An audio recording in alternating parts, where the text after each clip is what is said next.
Bonjour à tous, bienvenue dans cette nouvelle vidéo.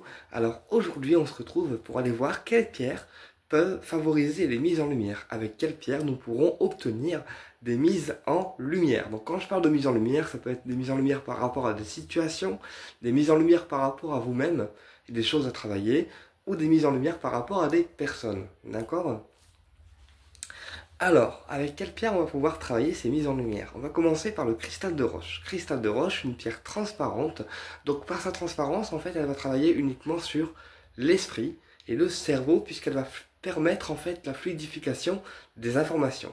Dans le sens où le cristal de roche, avec cette pierre, on obtient en fait 30% de mémoire en plus que les autres, d'accord?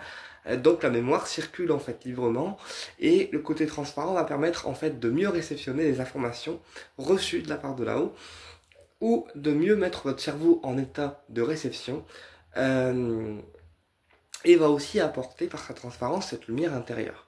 D'accord? Dans le sens où le cristal de roche est une pierre de lumière et elle permet en fait d'activer votre lumière à vous et aussi d'activer des choses autour de vous qui doivent être mises en lumière. Tu vois ce que je veux dire? Et puis pour toutes les personnes qui ont des mal-être, des états un petit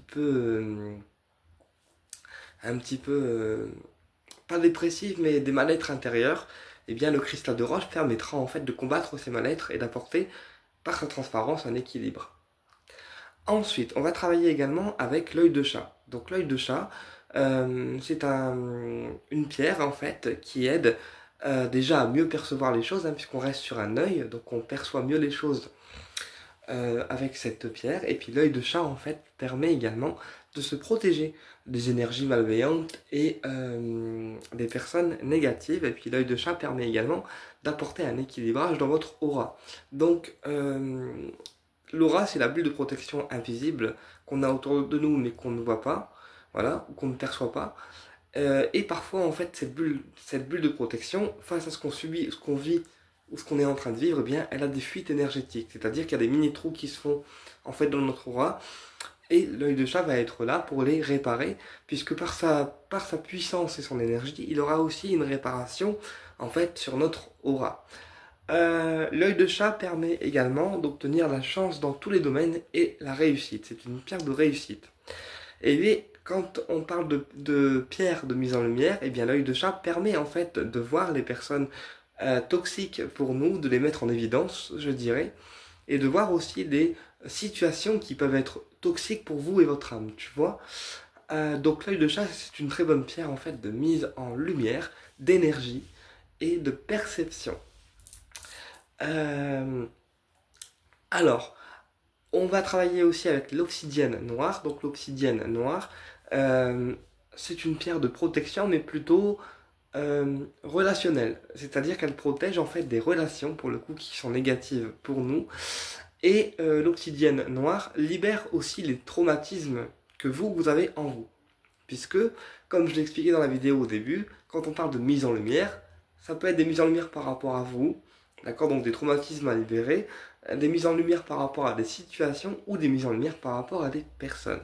Et donc l'obsidienne œil céleste va nous aider, l'obsidienne noire va nous aider à justement sortir les traumatismes que nous on a en nous et pouvoir nous en libérer.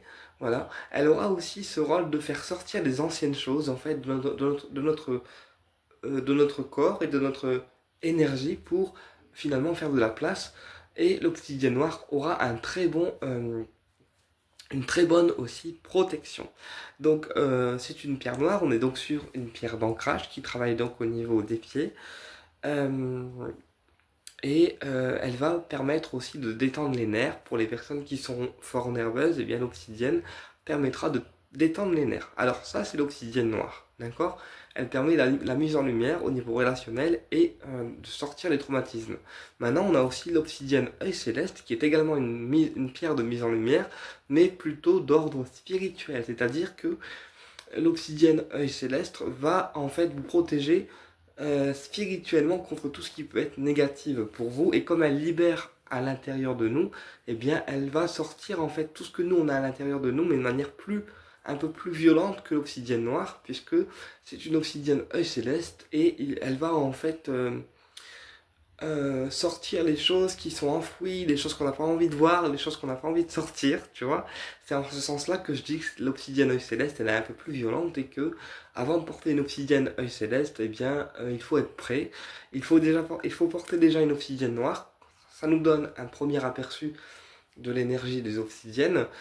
Et l'obsidienne œil céleste permet en fait une mise en lumière spirituelle et aussi de combattre la méchanceté qui peut être envoyée sur vous, ok? C'est-à-dire que par exemple avec une obsidienne œil céleste, si on a une personne qui nous emmerde, et ben la personne après, elle morfle en fait. Si elle t'emmerde et que t'as une obsidienne qui est sur toi, la personne après elle morfle bien comme il faut, tu vois, mais alors l'obsidienne elle est un peu tranchante, elle cherche pas à comprendre. L'obsidienne œil céleste, c'est si tu emmerdes quelqu'un, elle te renvoie ce que tu as fait, mais elle tranche une bonne fois pour toutes pour ne plus que la personne revienne. Tu vois ce que je veux dire? Donc voilà, et elle permet, comme j'expliquais, la mise en lumière qui est plus d'ordre spirituel. Voilà. Euh, et on peut associer également le quartz tourmaline, puisque le quartz tourmaline est un quartz, donc un cristal de roche avec inclusion de tourmaline. Il permettra donc de créer un équilibre dans votre esprit et la tourmaline permettra en fait d'écarter les personnes qui sont négatives en opérant une sélection énergétique pour attirer vers vous uniquement les bonnes personnes. On dit également que le quartz tourmaline est la pierre de l'âme puisque tout ce qui est quartz en fait est relié à votre âme dans le sens où elle illumine votre âme, tu vois. Voilà, petite anecdote, petite info du jour. Bah écoute, j'espère que la vidéo elle t'a plu et je te dis à bientôt pour une prochaine vidéo. Au plaisir de te retrouver.